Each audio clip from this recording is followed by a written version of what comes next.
We must know that Sahaja Yoga is a living process. It is the same type of a process by which a seed sprouts into a tree. It is a living process. So it is God's job. I mean, He has to do it. It is not your job. To sprout the seed is His job. But the problem comes in because at this stage where human being is the seed, he has freedom. They have freedom. With that freedom, they can spoil his manifestation, his work. So the first thing one has to remember that we must have wisdom about it. The first point of wisdom is that it is God Almighty who is going to do this job. We are not doing it. You cannot sprout the seed. Then how can you sprout your seed also? And in that wisdom we must learn one thing and know within ourselves that you are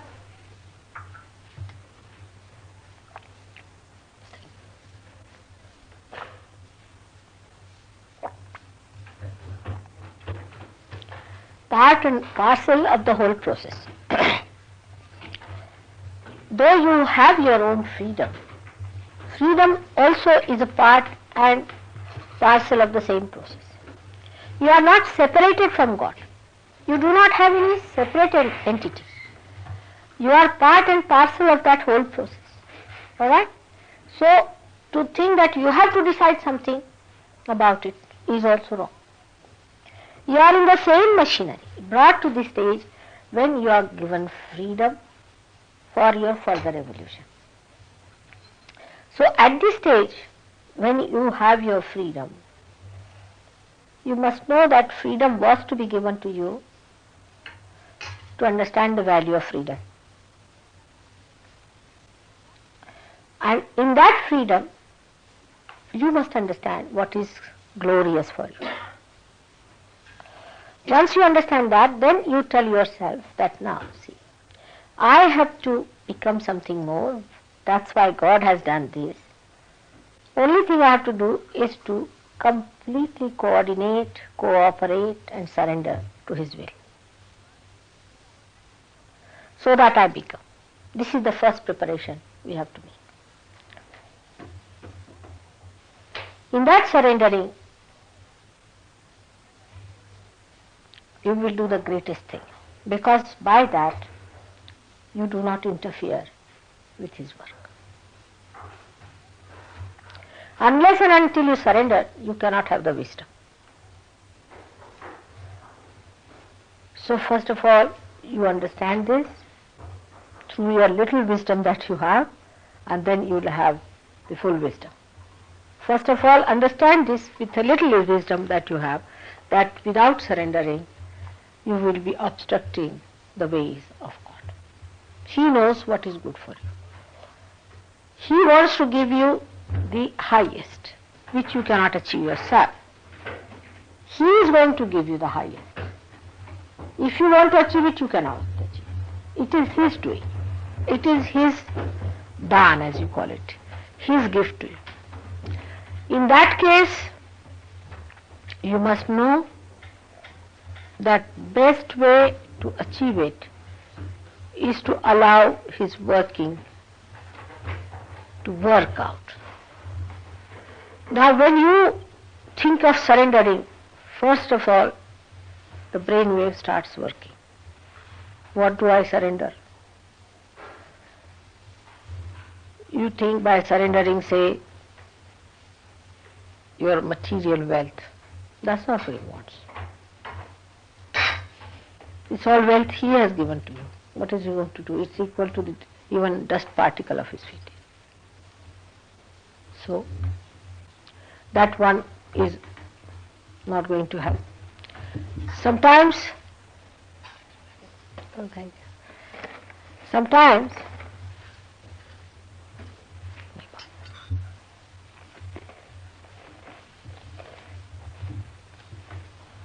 You may feel that I should give my intelligence,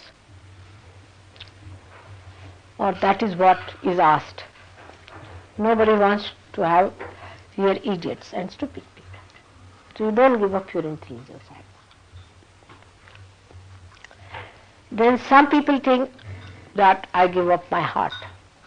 All right, some people say, we don't want heartless people either. Then some people will say that Mother will give up our, what you call, the relationships with others. That also is not needed. Because your heart should be there where it is. The light has to come in your heart.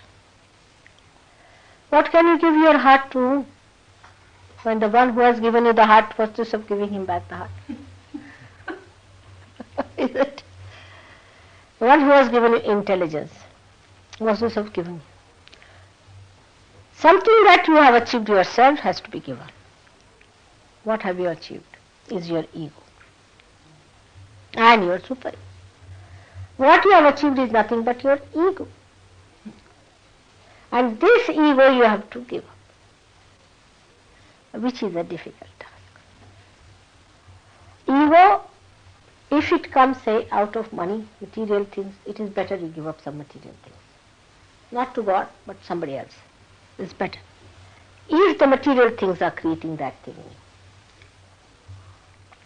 you. If your intelligence is creating ego, that you think you have a very high IQ, it's better to bring it down a little. It is for you to judge. Watch yourself. What makes your ego bloated? If you could start looking at your ego, you'll be amazed that any useless thing can bloat it. And can also deflate it. It can get hurt for nothing at all. It becomes so important. Then the superego part of it also comes. That is what also you have to give. And in superego you can have your conditionings due to your gurus and wrong types of doings and wrong types of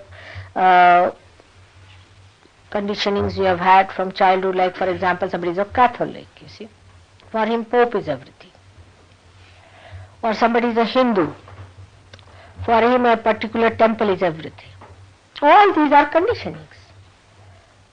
Why they are conditioning? That without finding out the truth about them, you have just accepted them as it is. This is the simple thing. So, if you can find out the truth about all these things, you will give it up. You may not. There are many people who know the truth, still they do not give up. See, human beings are complicated stuff. Even if they know the truth, they will not give up. But supposing you try to find the truth about all these things, then you may give, may not give. But going back into the whole thing, to find out each and everything, make a schedule of the whole thing, that morning time I'll find out about this and evening time about this. Whole your life you'll go on finding one by one, and ultimately you will find that you have gone now up to the grave. So that procedure also is not going to help you. By God's grace you are realized souls. And you can find out in a second whether you are on a conditioning side or not. If your left is catching, you are conditioned. If your right is catching, you are on ego trip. Alright, so you know very simple method is to know that through vibrations you can find out Mr. Ego is there or superego is there, or you are wobbly. This is the biggest thing we have got, because this is my preparation. My preparation is this, that first give you realization. First, give you realization. Once you are realized, then I won't have to say much. If you are conditioned on the left side, you will get pains, this, that. If you are conditioned on the right hand side, you will have problems with health or something. So you will come to me and I will be able to tell you. This is my own preparation. Is to make you alert and aware.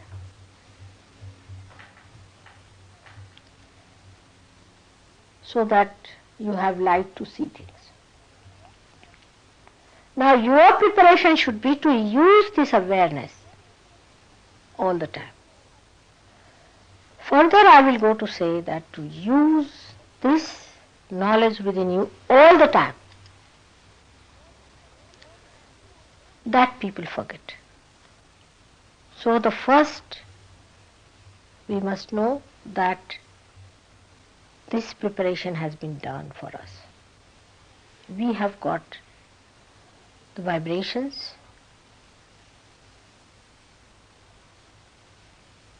we have got the knowledge to verify, and we must use this. That you are in a new dimension is the first acceptance. If you have that acceptance within you, then your judgment will be better. But this acceptance is missing. Now there is in Sanskrit the word abhyas, that every day doing the same thing in that manner, you will remember that you are realized. And that your awareness is not that of the awareness of ordinary people. So first preparation is to prepare yourself, to tell yourself that you have this new awareness within you, is to make yourself known. You see, in the university when you graduate, there is a ceremony held for that. You have to go with a gown and they give you a proper role and all that. Why is it necessary? Because you may forget you are a graduate. Yes. And that's exactly what happens to you, that you forget you are realized souls.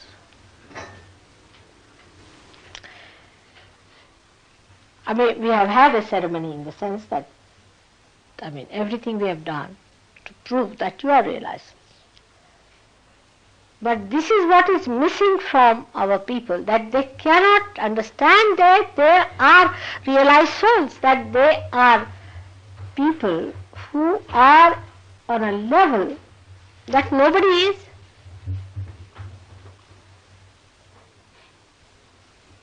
You are twice born people who are very, very rare. Very rarely you will find people who are twice born. I found nobody. Can you imagine? All my lifetime. Except for my father and few here and there. They are not to be counted because my father I chose and that's how. So, first of all, if you make yourself known to your own intelligence that I am a realized soul, you will be seeing that your priorities will be changing very fast.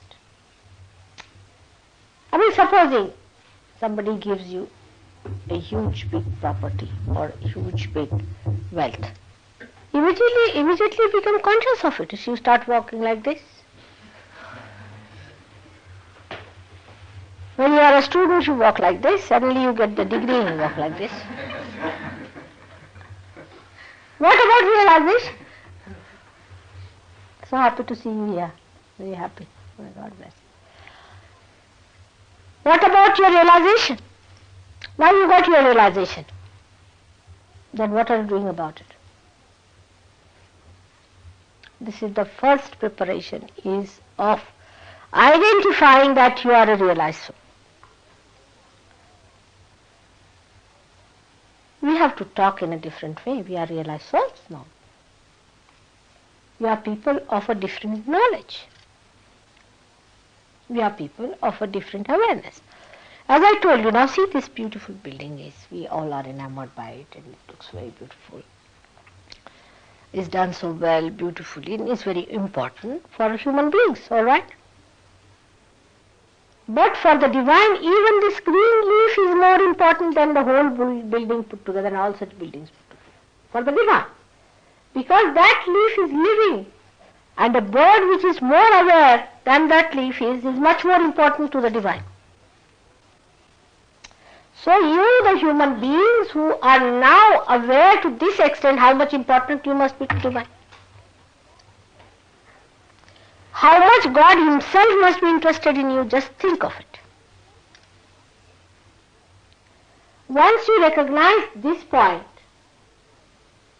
then relatively you will also know that you are very important in God's plan. Not world plan I am talking. It is God's plan. So all the forces of his blessings and all his lieutenants, all of them are with you to help you, to support you, to give you whatever you like. You are on the stage and they are looking after you. I mean, now you have entered on the stage.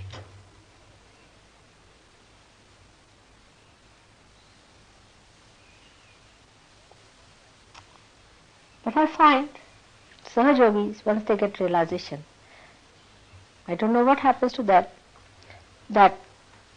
if they give up their ego, then they become like absolutely, you see, I don't know what you call them, bananas? Or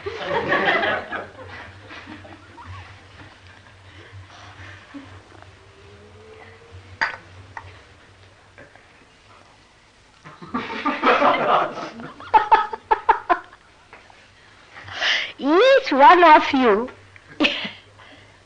is the special one created by God. Now you see for yourself. Just think of yourself. I mean, you are the ones who know such a lot about life. Even if you get little bit possessed, doesn't matter. But you know that you are possessed. Now think of it.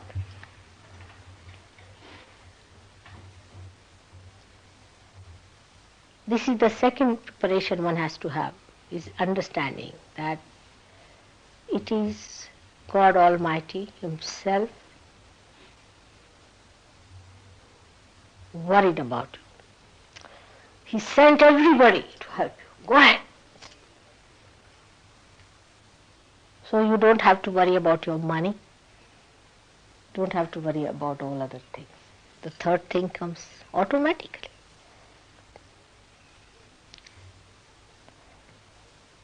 That you don't have to worry about all these things at all. They'll be looked after. You all are being looked after, you know that. Everyone has been helped. But if you know that he is Almighty, and is his compassion, and that you have fallen into his grace, think of it.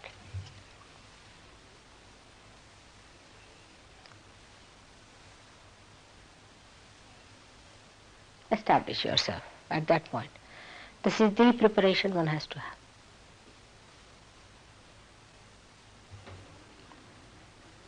That he is the one who has given all this. Then the modern Sahaja Yogis are specially blessed because they have a walkie-talkie with them. Any problem that they have are handled in form, in person.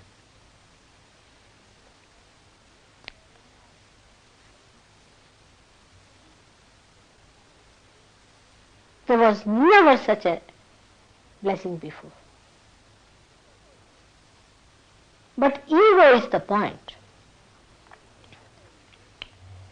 How to begin with, it is ego. You have seen it. If you have ego, you will not accept you are a realized soul. Imagine how silly it is. If you have a superego also, you will not recognize it. You will go back to the same position as you were. You will never accept that you are a realized soul if you have a superego. You will never accept. Oh, how can it be, mother? After all, you see, I'm an ordinary human being. You'll go on like this. How can I cure others? How can I give realization? It is not possible. You see, this kind of a humility, nonsensical. I mean, it's all right. I mean, it's like a steward saying, oh, how can I cure it? It's like that. It has no meaning. This kind of a humility has no meaning for you. How can I do it, mother? What can I do? Oh, I'm no good. I'm of no use. This language must be given up. When it is ego, then it is even worse. You can harm yourself and you can harm Sahaja Yoga at the extreme point. Egoistical people are extremely difficult. They are such a drag because they try to do everything through their intelligence and understanding and this and that, and such a rambling goes on and on and on, and you try to pull them back again, they go by. It's so boring, very boring. Because, I see the stuff, supposing. I know this is it.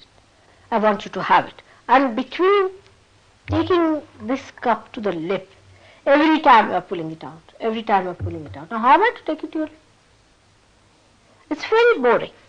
And this egoistical temperament is very prevalent in the West, surprisingly. But I just don't understand. They can take to all kinds of filth, all kinds of perversions, without arguing about it, Just take to it. Any kind of perversion. What's wrong? But it is, for them, the most strong thing is to be accepting the fact that you are a realized soul through Sahaja Yoga. They'll take anything else, but not the truth. This ego is like a horse sitting on your head. You have to sit on the horse, and the horse is sitting on your head. You are carrying the load of the horse. Imagine. What is the sense in such a thing?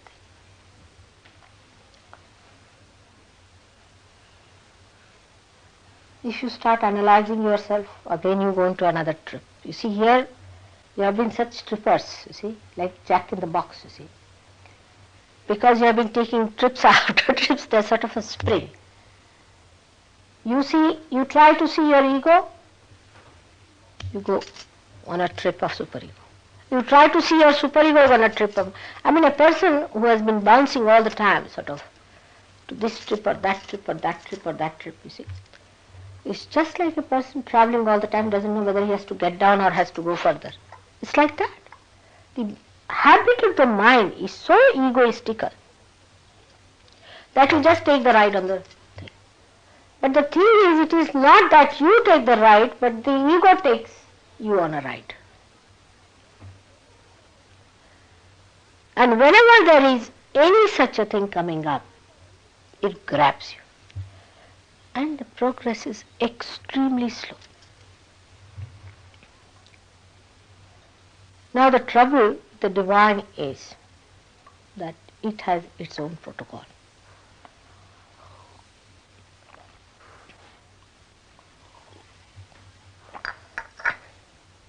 If the king has to come to your house, you have to go and invite the king. The king doesn't write to you that, please invite me to your house, does he? That's why he's king, after all. And he doesn't implore people that, please invite me. This Mr. Ego expects that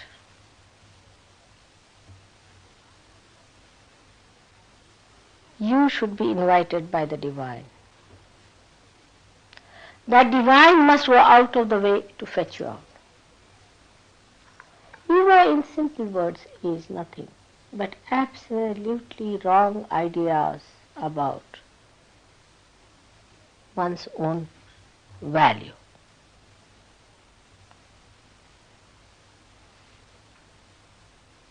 by which you think that I am everything. What are you? Now don't go on to super ego. What are we? Nothing. We cannot even sprout the seed. Every day-to-day life you can see this clearly, how ego jumps up. Supposing somebody says that British have these qualities. One feels very happy. Oh, what a praise it is. What a praise for British. Oh, we are British immediately. Somebody says that British lack these qualities. Finished. You are absolutely, then that person is the worst person in the whole world.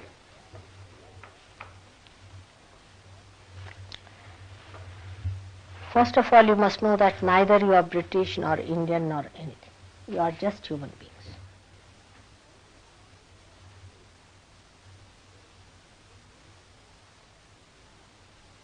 Ignorance is responsible for this ego.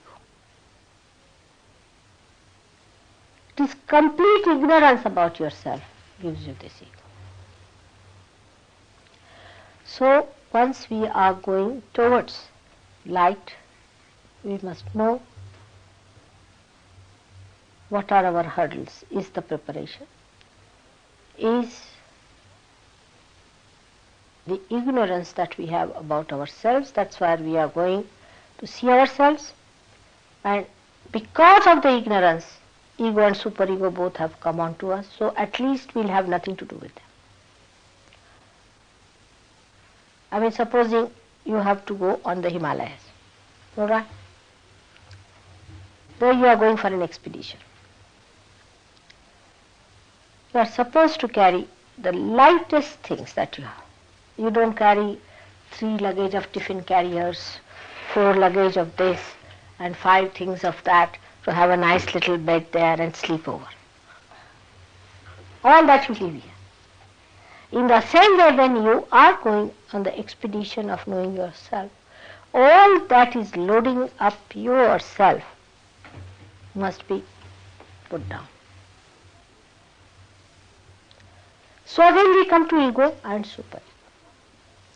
Actually these two are terrible elephants which must be kept down on the ground. So we make our own study. You see, these preparations are needed because we have already gone on this side too much or that side too much. So the preparation is to bring you down, come along here, now you stand in the center, or you bring you down here and stand in the center. The preparation is nothing but is just to bring you down here, that's all. So with ego, we move on and see what the ego has subtler and subtler and subtler forms. Even in superego, you have subtler and subtler and subtler forms. To understand ego, you must see what do you plan about your life. It's very easy. What are your plans about future life? To understand your superego, you must know what affects you very much, what makes you very unhappy. Or you can say what makes you more happy and what makes you more unhappy. Both things, happiness and unhappiness.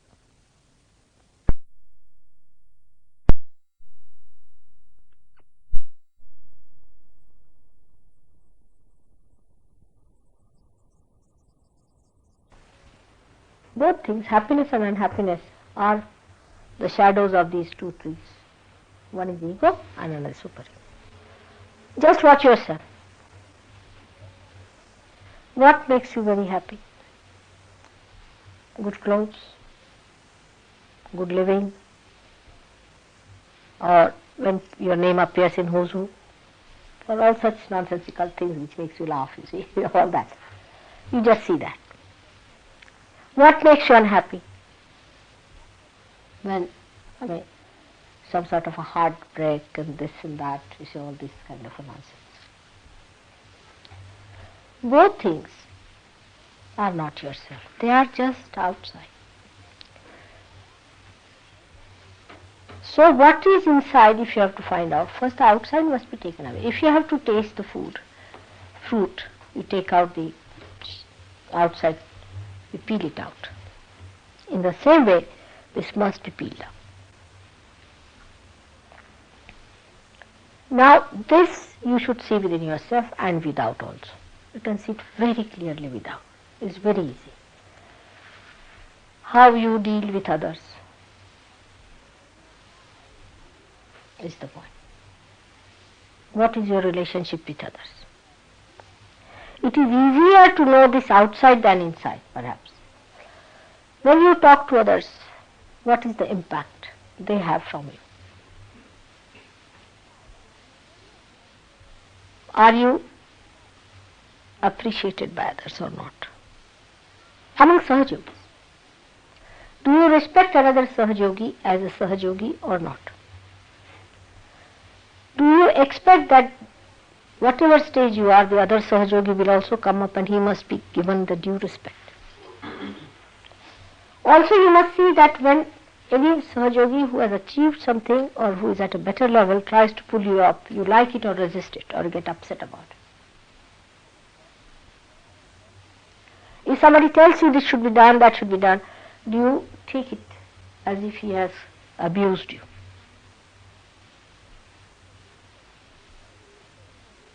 If he is telling you about Sahaja Yoga, you should be thankful. I mean, in all normal way. I feel thankful to you if you tell me something that concerns Sahaja. Anything. Even if you tell me, Mother, this may not be all right, if you say, you see, the human beings are like this, I accept it. And I do it according to your wishes. Or do you like it or not? This is how you will judge your ego. This is only your Mr. Ego. Actually, it is better to have another person to fight your ego and yourself, both put together. If somebody tells you that this should be done, oh, I see, I have been doing like this, all right, you come and help me. You pull me out. Work it out.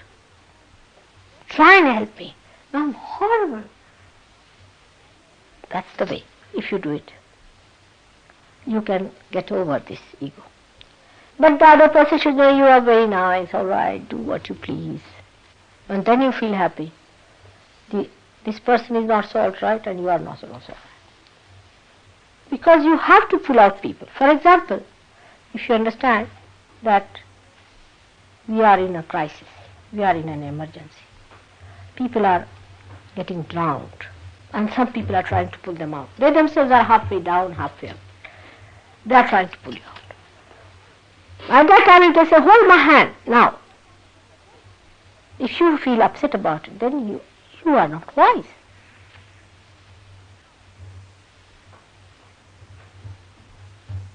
Now, in Sahaja Yoga, there is no leader as such. I mean, nobody is appointed as leader. Anybody tries to do that, he goes down. But there is an innate leadership within, and such a person is extremely humble and congenial and appealing and commanding too. Has to be commanding. And one should not feel bad at that time. Because if he says go and steal something, or you go and join one of these nonsensical things, then of course he is wrong. But if he is saying that in Sahaja Yoga I have to come up, even dominatingly if he says, I mean, it's a very good thing, I would say. Supposing somebody is in your neighborhood who is always criticizing, in a way it's a blessing, because there's somebody who is criticizing and is trying to perfect us. I mean, we should think it's not to feel bad about it. Supposing somebody is saying something about you, if it is not true, then what is there to feel bad? If he is telling lies about you, there's nothing to be frightened about. If he is telling the truth, then you have to be thankful. Though sometimes the truth could be very unpalatable, could be very, very bad, but it's a good thing. There's a saying in Marathi, Nindakache ghara asave shezari. Keep the house of the person who is a nindak.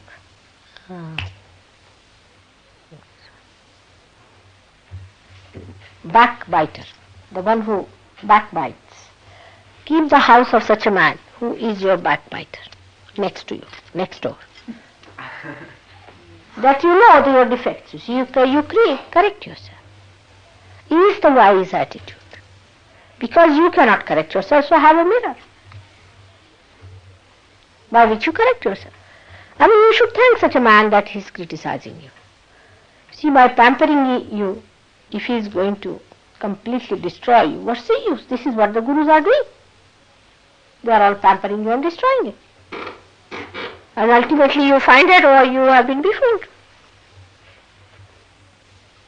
So if you accept a situation in which you say, all right, if this is what is going to be the truth, it's very much better for my ego. And if it is not the truth, then what is so important?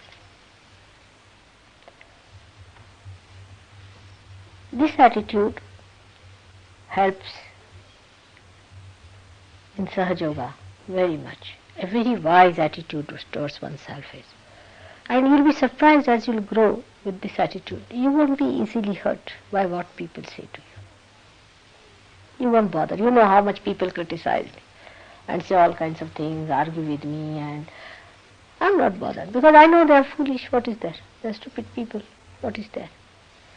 Even if they praise me, what is it? After that, whatever they praise me is my nature, nothing so great. See, it makes no difference. I'm just watching my chakras working. I'm not bothered. In the same way it will happen. Then you will not be bothered. But this will help your unloading. This will help your unloading. And the unhappy part of it. In that we should prepare ourselves in a way that nothing can make me unhappy. What can make me unhappy if I am a realized soul? Say, all right, supposing you want to marry someone, take a concrete case, and you find the person has sort of misbehaved or gone on. So what? I am there. My value is myself, I know.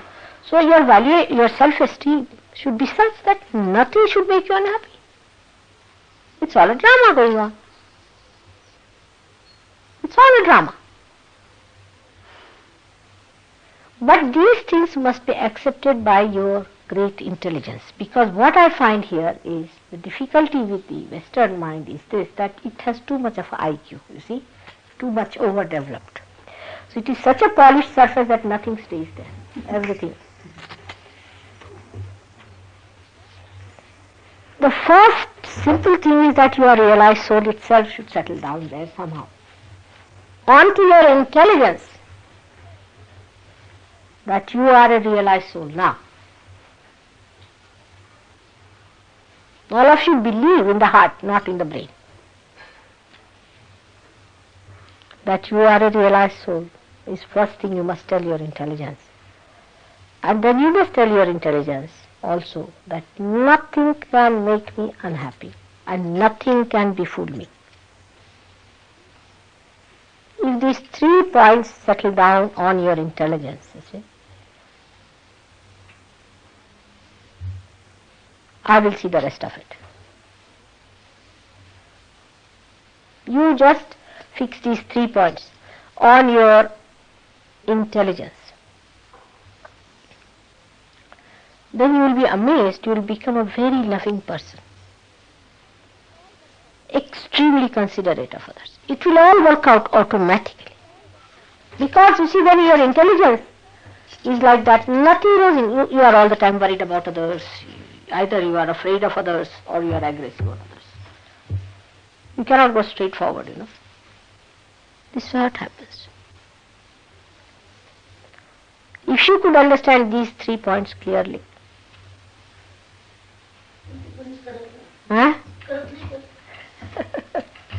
says nobody does that, that's the problem. She's so practical. She's so practical, you see. Just now in the car she said, everybody does something other. They do not do what is the first to be done. Like she said, they'll marry, you have to marry and enjoy your wife and your husband and your children. They'll do everything else but that. It is fact. You see, nobody does that. It's so practical, you know. If you do it, listening to Mataji is not the thing I want to do. I want you to do. But doing of it. Sit down and tell your intelligence, your IQ. That Mr. IQ, now please listen. This is what has happened to me and this is what I am. I am a realized soul and nothing should pamper me and nothing should make me unhappy. That's all. Nobody can hurt me. Otherwise you are, like, it goes in two ways. Never in a straight way where just your compassion and your love. Absolutely relying upon yourself. And when you have me with you, I mean, think of those sages who had nobody to guide, nobody to tell, nobody to talk to. All your granthis and all that I am breaking. You don't have to do anything, but only thing you do not create your own granthis, your own knots. If you do not create, things will work out. This is a very simple preparation. So I don't have to tell you love your brothers and sisters and this and that. That's going the other way round. But you just tell your intelligence, this is enlightenment of the intelligence. If that intelligence comes into you, then it is wisdom. That anybody is laughing at me, everybody is making fun of me, or anybody is trying to dominate me, all these fears or all these aggressiveness, all this will disappear just like that. That now you are a flower and you are fragrant. And the fragrance is blowing and many bees are going to come to you. That's what you are. This is the beginning. Go on telling yourself like that. If you could do that, if you can bring your intelligence to this level, not too high, not too low, but in the center, everything can be solved in no time. And I have now, living with you people, going through your kundalinis, all that, I have found out this point only, that you just don't tell your intelligence this.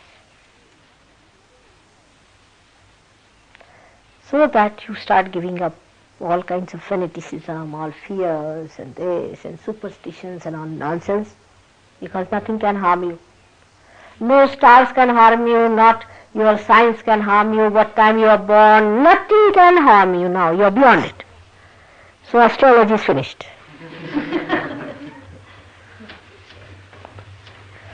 Horoscopes are finished. All other, what other things you had like this, huh? Karmas are finished. Huh? Palmistry is finished. Huh? Biorhythms finished. Bioincome finished. All that. I mean, you are beyond. Now, all these things, all such things. Then, the other side of it, all love affairs finished. All fear of love affairs finished. Everything finished, nonsense. It's only love. Now, whosoever you will get, you will love that person will love you. If he doesn't care or loves you, it doesn't matter. As long as you love. Finished. All expectations finished. All expectations happiness. Joy is single and absolute.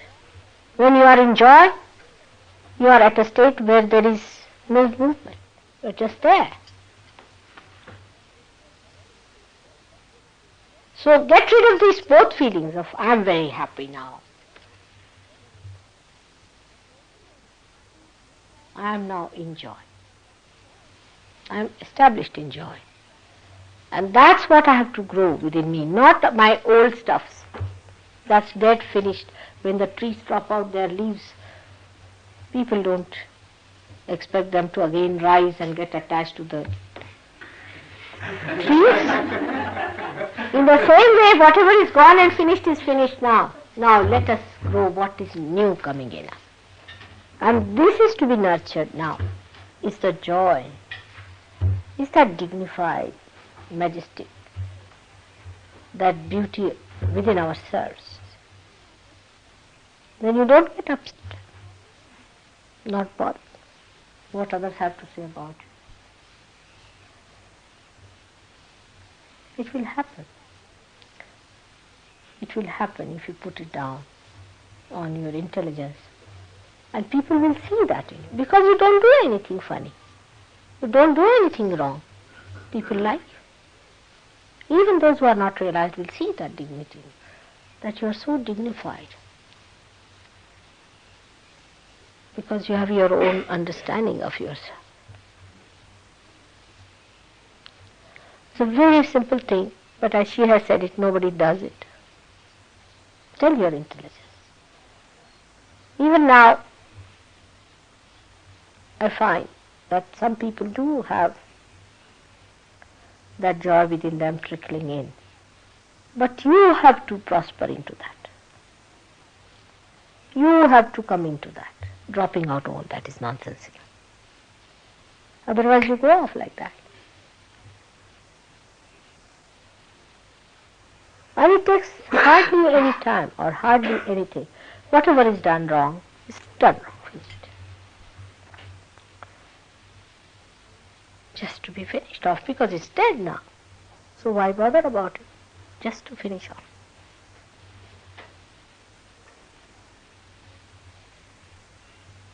Because if I tell you something, say with a harsh tone, it will not stick on there. If I do it delicately also, it will not work out. Because what I have told you, there's a polish. Take out the polish. And what is the polish? The polish is the old understanding of norms. The old understanding of norms of life. Because you thought if you were in this condition, you would be happy. That's why you are doing it. Because you thought if you do like this, there is a fear, there's the left side problem. But if this old understanding of the mind, if you clear it out with your light, with your own wisdom, then you will be amazed. These things will stick into you completely. This wisdom will stick into you. Forget that old nonsense. So many things you have already sorted out yourself. You know so many things which were nonsensical before. But the identification of all these ideas should be achieved. Should be achieved is the point. You know that this is all nonsensical. It is to be achieved. That's the preparation. See, you have the light. You have the movement now. You are moving into it. But the light is not here. Dangles, sometimes falls like this, falls like that. If you can fix your light properly, just by this understanding that whatever were the norms before were due to ignorance, and we have to have our norms of our own now. What is a Sahaja Yogi? And these norms, I am going to tell you how these norms are going to come to you. Like faith, like entire dependence on spirituality, entire dependence on our vibration. All these norms of the new life we have to accept. But to be achieved, I mean to say to be achieved, you see, not just to be understood in a lecture. So I'll tell you about that in the evening. And tomorrow I will tell you the real becoming. All right? Thank you. May God bless. Just one thing. Now are you in for opening?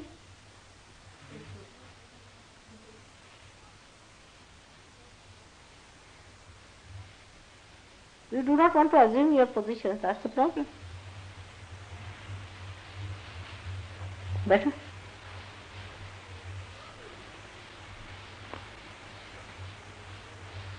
This is what I'm saying.